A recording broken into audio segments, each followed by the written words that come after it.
Yeah,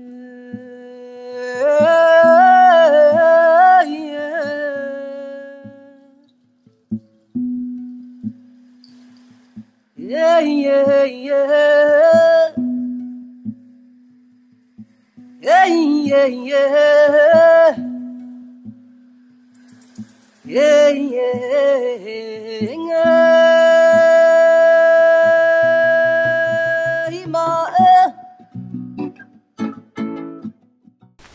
Je m'appelle Yacouba Ouedraogo, je suis docteur de l'Université de Rouen. J'ai commencé mes études au Burkina Faso, mon pays d'origine. J'ai eu une maîtrise en droit en 2007 et après je suis venu en France pour continuer mes études. Et quand j'ai fini mon master, j'étais tenté par un projet de thèse, donc je me suis lancé dans cette aventure et Dieu merci, j'ai terminé la thèse et je l'ai soutenue en 2015.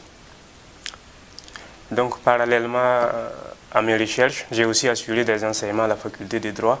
Et cette année même, je suis un contractuel de l'université pour l'année 2016-2017.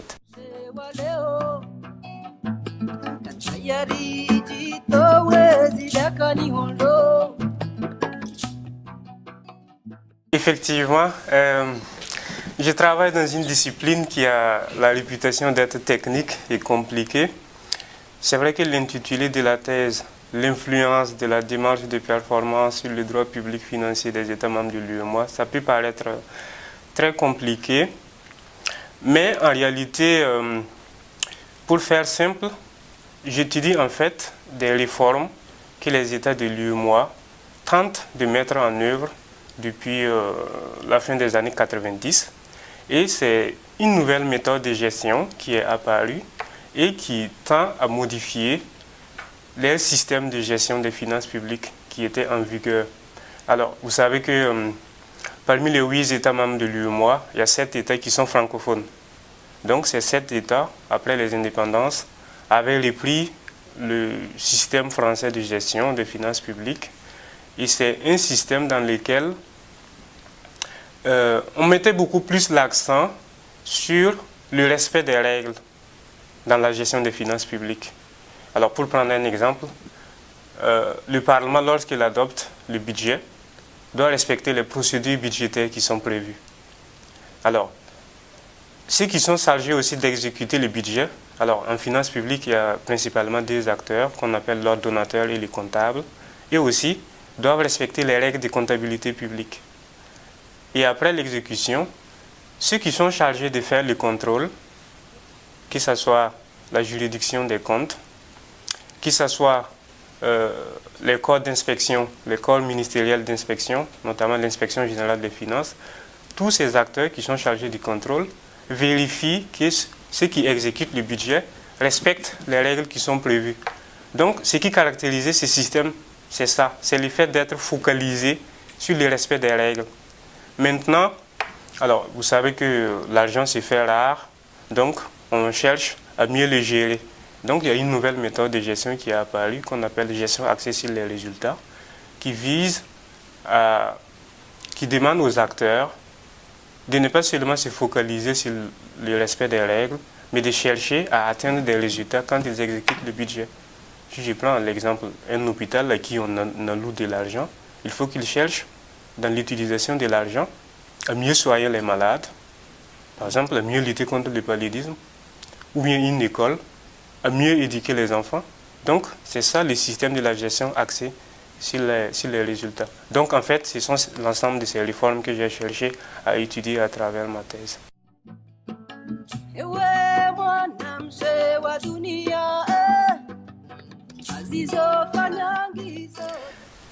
Alors, pour ce qui concerne en tout cas les États de l'UEMOA, effectivement, ces méthodes de gestion ont été impulsées de l'extérieur, notamment par les bailleurs de fonds internationaux. Alors, tout le monde sait que dans la plupart des États africains, il y a eu des programmes d'ajustement structurel à partir de la seconde moitié des années 80. Et dans les programmes d'ajustement structurel, après les programmes d'ajustement structurel, les bailleurs de fonds ont cherché en fait à s'intéresser à comment les États gèrent l'aide au développement qu'on leur octroie. Donc cela a conduit dans les années 90 à réorienter ce qu'on appelle la conditionnalité vers une conditionnalité de performance. Donc ça consiste à dire aux États, on vous donne les financements, les prêts et les dons, mais en utilisant cet argent, il faut que vous cherchiez à mieux atteindre des résultats dans les politiques publiques, que ce soit la santé, l'éducation, les infrastructures. Donc effectivement, c'est comme ça que cette méthode de gestion est apparue avec l'initiative Pays pauvres très endettés, l'initiative PPTE. Ensuite, il y a aussi l'initiative d'allègement de la dette en 2005.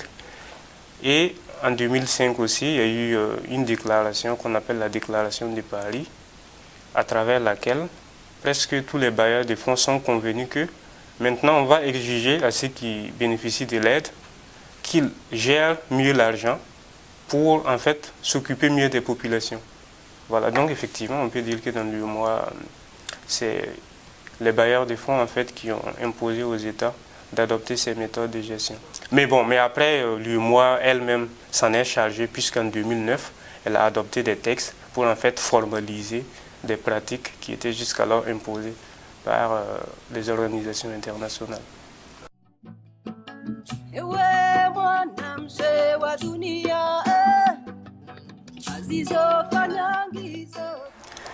Alors, effectivement, pour l'UEMOA, je dirais même que c'est encore plus que pour l'Union européenne. Alors, aujourd'hui, dans l'espace UEMOA, presque tous les leviers des finances publiques sont soumis aux contraintes de l'UEMOA. Alors, en finances publiques, nous, quand on parle de finances publiques, nous, généralement, on fait référence souvent à la monnaie, on fait référence à la fiscalité et on fait référence aussi au budget. Alors, si je prends l'exemple de la monnaie, bon, c'est vrai que c'est moins vrai parce que la monnaie commune, le franc CFA, existait déjà avant la création de l'UEMOA en 1994, mais ça a été allumé quand même à l'intégration économique. Et l'intégration monétaire a été poursuivie dans le cadre de l'UEMOA. Par contre, si je prends le cas de la fiscalité, l'UEMOA contraint fortement le système d'imposition des États, puisque l'objectif, c'est de créer un marché commun. Et qui dit marché commun, dit fixation de ce qu'on appelle un tarif extérieur commun. Donc, dans les échanges entre les États de l'UEMOA et le reste du monde, il y a un tarif extérieur commun qui est fixé par l'UEMOA et que les États appliquent. Si je prends, par exemple, si le Sénégal veut importer des produits, je ne sais pas, d'un État membre de l'Union européenne ou bien du Nigeria, qui n'est pas membre de l'UEMOA, alors on applique le tarif extérieur commun de l'UEMOA. Donc, vous voyez, la fiscalité extérieure est limitée. Et c'est aussi la même chose pour la fiscalité intérieure, puisque dans l'UEMOA, c'est harmonisé. La plupart des impôts sont harmonisés. Si je prends la TVA est harmonisée dans l'UEMOA depuis 1998. Il y a aussi d'autres impôts, comme l'impôt sur les tabacs, sur les alcools, sur le sucre, le café. Donc, tous ces produits font l'objet d'une fiscalité harmonisée. Et si je prends aussi le budget, la politique budgétaire est fortement contrainte dans l'UEMOA. Par exemple, dans l'UEMOA, il est prévu que le solde budgétaire de l'État ne doit pas dépasser moins 3% du PIB. Ça veut dire que si on prend ses recettes, moins ses dépenses, il ne faut pas que ça soit inférieur à moins 3% du PIB. Il faut que ça soit limité à moins 3% du PIB au maximum. Et la dette aussi, la dette aussi est très limitée puisqu'elle ne doit pas être supérieure à 70% du PIB.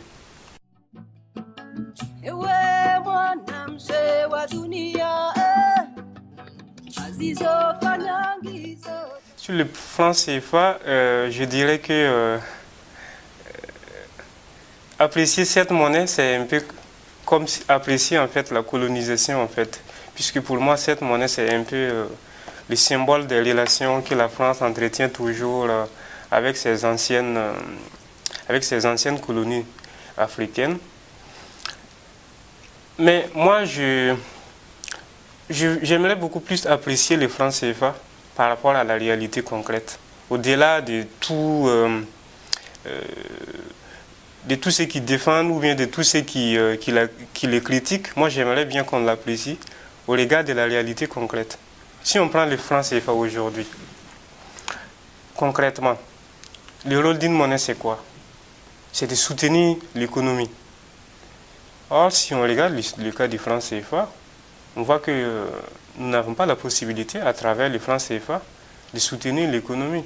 Puisque, avec la parité fixe à l'égard de l'euro, les États ne peuvent pas, même s'ils ont des difficultés, décider de dévaluer ou d'évaluer. Bon, même si on sait que les économistes disent aujourd'hui que bon, la dévaluation ou bien la planche à billets, ce ne sont pas les solutions les plus adaptées pour faire face aux difficultés économiques. Mais n'empêche, bon, ensuite, si on prend même les échanges entre les États, puisque le rôle d'une monnaie aussi c'est ça. Le fait qu'il n'y ait pas de monnaie, ça devrait faciliter les échanges, puisqu'il n'y a pas la barrière monétaire, il n'y a pas de taux d'échange qui est prévu. Donc ça devrait faciliter les commerces entre les États de l'UEMOA. Or, ce n'est pas le cas. Il y a eu des études qui ont été faites par la commission de l'UEMOA, mais qui montrent que les échanges entre les États de l'UEMOA sont très faibles entre eux.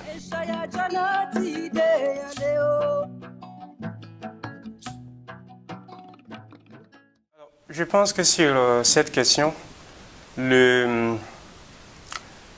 ça met les Africains face à leur propre destin. Moi, j'ai toujours considéré personnellement que c'est aux Africains de prendre la décision. Il semble même qu'après la conférence de Paris, les autorités françaises aient dit aux Africains de prendre leurs responsabilités. Si on veut vraiment sortir des francs CFA, on peut le faire. Maintenant, à nos États d'accepter de subir les conséquences. Voilà. Parce que je pense qu'au début, ça ne va pas être facile, puisqu'il faut qu'on apprenne à gérer notre propre monnaie, à ne pas trop la dévaluer ou l'évaluer par rapport aux autres monnaies. Donc, moi, je pense que on peut le faire si on a la volonté. Voilà. Mais par contre, si on n'est pas prêt, tant qu'on n'est pas prêt, je pense que ce n'est pas la peine de se lancer dans une aventure inconnue et surtout mal préparée. Donc, mon avis sur la question, c'est bien réfléchir et bien préparer, voilà, avant de sortir, de nous déconnecter de la parité à l'égard de l'euro.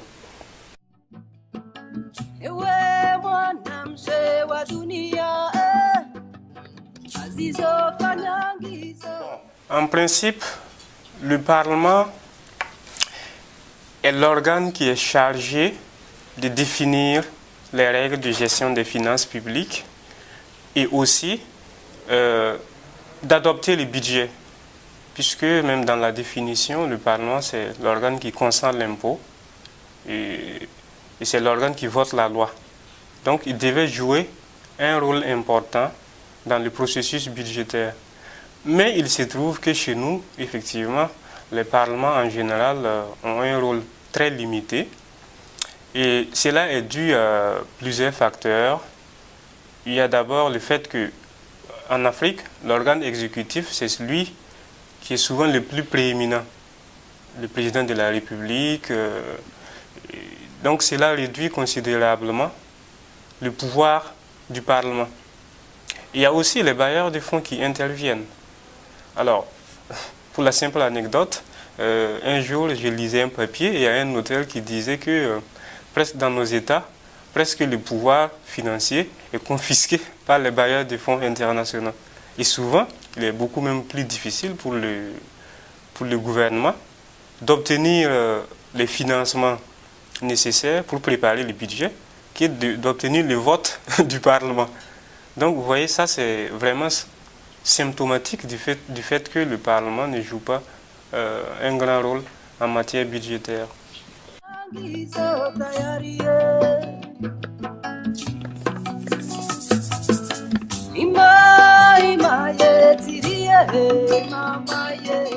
Alors, le budget participatif, effectivement, c'est une initiative populaire qui vise à faire participer les citoyens, les communautés, au processus budgétaire. Alors, déjà, on peut dire effectivement que le budget participatif, c'est une bonne chose, puisque c'est les personnes qui devaient bénéficier de l'exécution même du budget qui prennent part au processus, puisque ce sont les citoyens ou bien les communautés qui interviennent à travers le budget participatif. Bon, en droit, on dit généralement que la meilleure démocratie, c'est la démocratie directe. Et le budget participatif peut être considéré comme une forme de démocratie directe en matière budgétaire. Alors, mais maintenant, la difficulté aussi, c'est sa faisabilité. Est-ce qu'on peut, à chaque fois, quand on veut discuter des problèmes budgétaires, consulter les citoyens, ou bien même les faire décider, les consulter, ou bien les faire décider sur les questions budgétaires. Sur la question de la faisabilité, je pense qu'il y a quand même un problème qui se pose. Voilà. Et en plus, en Afrique, il n'y a pas une seule communauté, mais plusieurs communautés. Sachant que les gens peuvent avoir des intérêts divergents. Donc, sur le plan théorique, effectivement, le budget participatif, c'est une bonne chose. Mais sur le plan de la faisabilité, je crains que nos autorités n'aient pas, peut-être pas trop les moyens pour le mettre en œuvre. Par contre, ce qu'on pourrait imaginer, c'est que les populations interviennent, par exemple, à travers, dans un cadre beaucoup plus formalisé. Par exemple, si je prends l'exemple de la décentralisation, par exemple, l'adoption du budget communal ou bien du budget régional pour des États qui ont des régions, je pense que dans ces structures-là, les populations peuvent avoir leur mot à dire.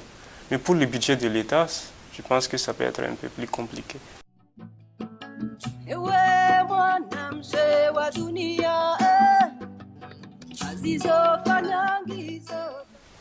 Jusqu'aux années 90, l'aide publique au développement occupait une place vraiment très importante dans les budgets nationaux, puisque après les programmes d'ajustement structurel, on a beaucoup financé nos États.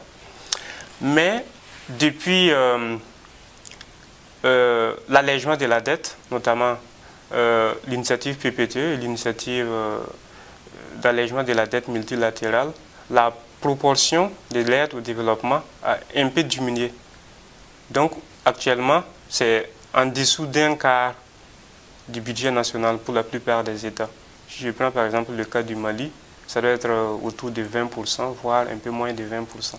Alors qu'il y a une époque récente, c'était autour du tiers, souvent même voire plus.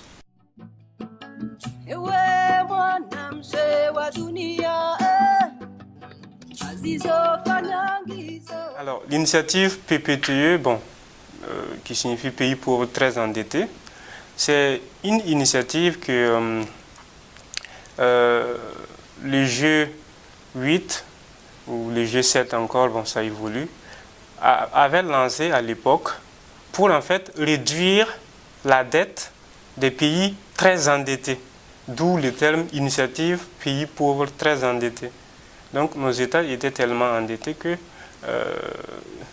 ils consacraient une grande partie de leur budget à payer les intérêts même de la dette. Donc, les bailleurs de fonds avaient pris l'initiative de réduire la dette. Donc, en contrepartie, ils imposaient aussi aux États de respecter certaines choses, certains engagements. D'où d'ailleurs la conditionnalité de performance. On réduit votre dette, mais en contrepartie, vous vous engagez à utiliser l'argent vers des secteurs sociaux comme la santé, l'éducation, mais aussi à mieux gérer cet argent pour que ça bénéficie aux populations. Ensuite, il y a eu une seconde phase qu'on appelle l'initiative d'allègement de la dette multilatérale qui a été engagée autour des années 2003 jusqu'en 2005. Donc, après, ça a été poursuivi à travers aussi la déclaration de Paris de 2005 où les bailleurs de fonds s'engagent à fournir aux États ce qu'on appelle l'aide budgétaire globalisée, puisque avant ils fournissaient l'aide, mais pour des domaines spécifiques. Tel argent, c'est pour construire une école, c'est pour soutenir l'élevage dans telle région, c'est pour construire un centre de santé, mais après, ils se sont entendus pour fournir l'aide au budget de l'État, à lui maintenant de mieux utiliser cet argent. Ewe mwana mzee wa dunia, azizofanya ngizo tayari. La transparence, déjà, ça consiste pour les acteurs qui gèrent les finances publiques à produire de l'information sur les finances publiques et à rendre ces informations publiques. C'est ça la transparence. Dans nos États, il y a quelques années encore, il n'y avait pas réellement une grande transparence. Donc, à travers notamment l'influence des bailleurs de fonds, les États ont entrepris d'améliorer la transparence. Et dans l'UEMOA, il y a un texte et une directive de 2009 portant code de transparence dans la gestion des finances publiques qui impose aux États de gérer les finances publiques avec un maximum de transparence. Et dans ce cadre, il est prévu que les gouvernements produisent beaucoup de documents à l'égard du Parlement. Donc, sur le plan du papier, sur le plan juridique, la transparence existe, elle est même promue par les textes. Mais dans la réalité, c'est autre chose, puisque non seulement, vous connaissez la sociologie des parlements en Afrique, non seulement la plupart des parlementaires souvent ne s'intéressent pas aux questions budgétaires, et en plus, ces informations qui sont produites, dans la réalité, cette transparence peut effectivement être critiquée, puisque souvent les informations qui sont produites ne sont pas communiquées aux citoyens, ou bien même ne sont pas accessibles, puisque le budget, c'est des informations trop techniques. Donc, la plupart des citoyens n'arrivent pas à bien comprendre. Alors, il y a eu un effort qui a été fait par nos États à travers ce qu'on appelle le budget citoyen, qui consiste par exemple à prendre les informations fondamentales du budget, à le mettre sur un support pour que les citoyens comprennent. Par exemple, quelles sont les ressources de l'État, quelles sont les recettes fiscales, quelle est la proportion des recettes fiscales, quelle est la proportion de la dette, quelle est la proportion des financements extérieurs. En dépenses publiques aussi, il y a la même structure. Quelles sont les différentes catégories de dépenses en fonction notamment de leurs finalités sociales, les secteurs sociaux, le gouvernement et les institutions, les infrastructures, la protection de l'environnement. Donc, il y a eu cette initiative qui a été mise en œuvre par beaucoup de pays, comme le Mali, le Burkina, qui vise en fait à rendre les informations plus accessibles aux citoyens. Donc tout ça, ça participe de la transparence.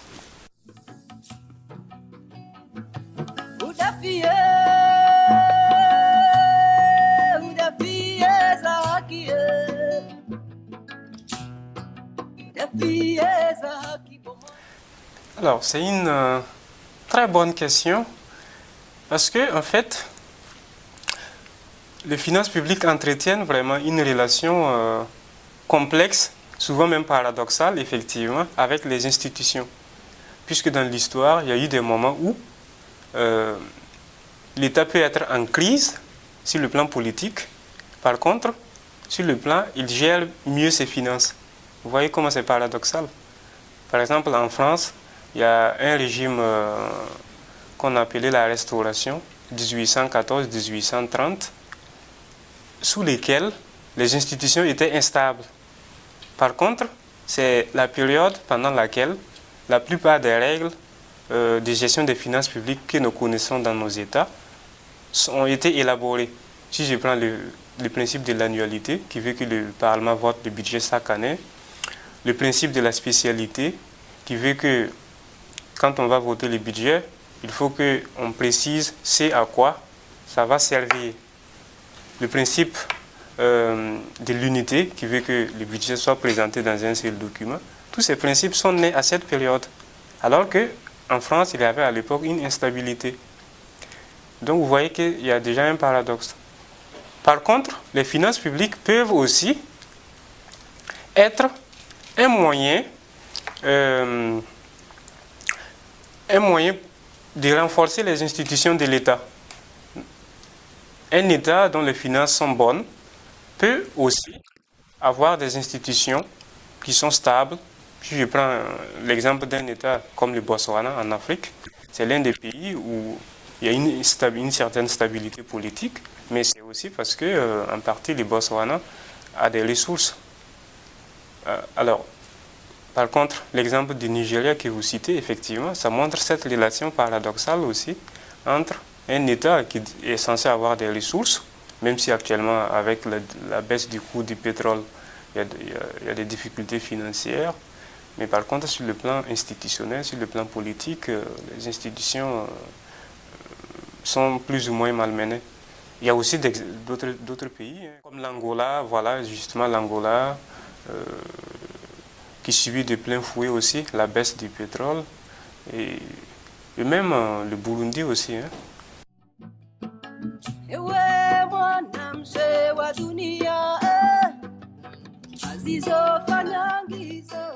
Ces instruments, souvent dénommés plan Sénégal émergent,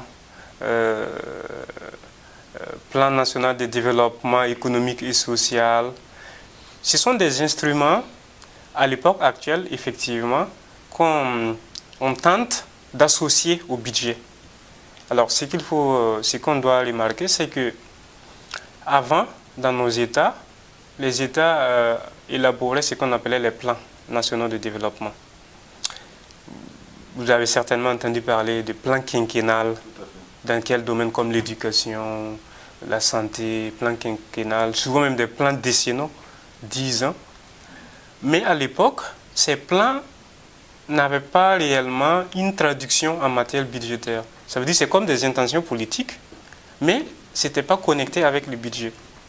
Mais maintenant, depuis notamment la conditionnalité des performances, depuis la fin des années 90, on impose aux États de connecter ces plans avec le processus budgétaire, de sorte que le budget, vous savez que le budget est voté chaque année, de sorte que le budget soit la traduction chaque année des politiques qui sont prévues dans ces plans.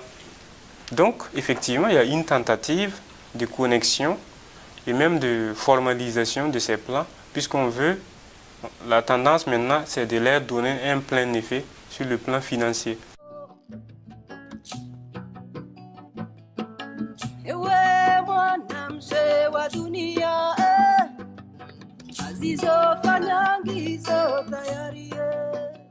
Je vais distinguer deux choses. Sur le premier volet de la question, déjà, l'OHADA, c'est le sigle, ça signifie Organisation pour l'harmonisation en Afrique du droit des affaires. Donc, ça s'intéresse à tout ce qui est lié au droit des affaires. On n'entend pas droit des affaires, les droits des agents économiques, notamment les sociétés, les commerçants, leurs actes juridiques, qu'on appelle les actes de commerce, leurs activités. Par exemple, si un commerçant tombe en faillite, il y a une procédure qu'on appelle la procédure collective.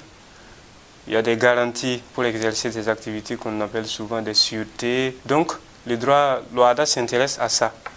Alors que l'UEMOA, c'est une organisation d'intégration classique. Mais par contre, il y a des interactions.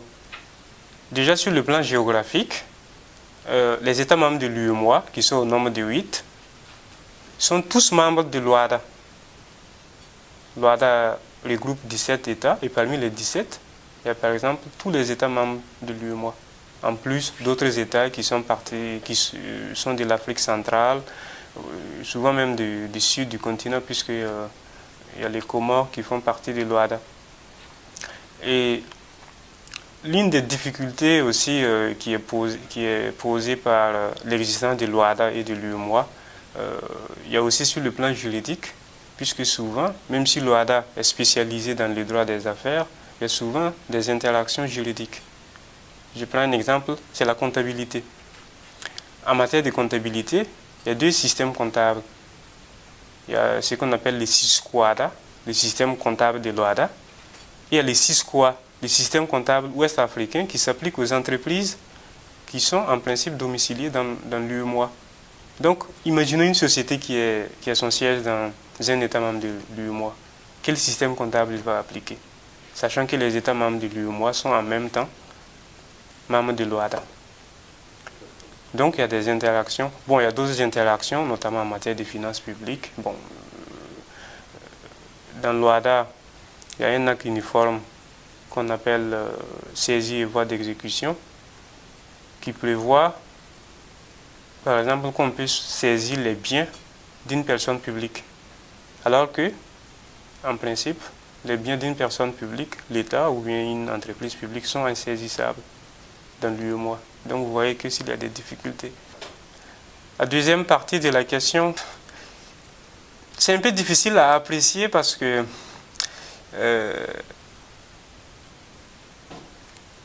si on prend l'OHADA telle qu'elle,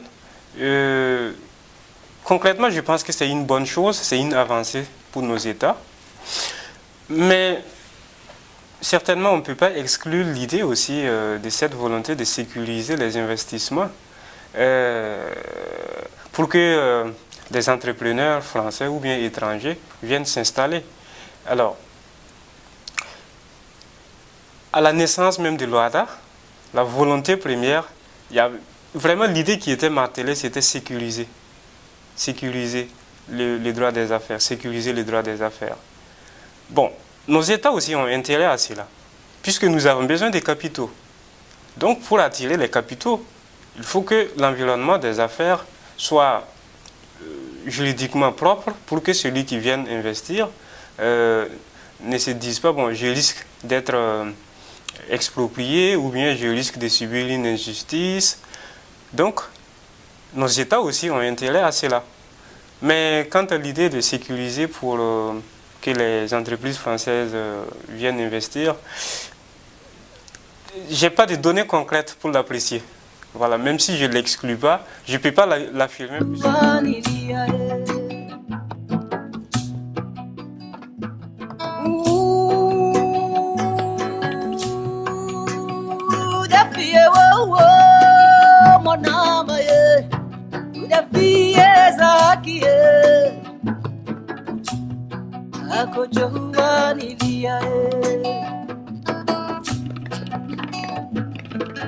Ewe mlezi mbawa Mbache unagona ketosha holo Wisonga juwa ujizire Nawe nandazi zombadi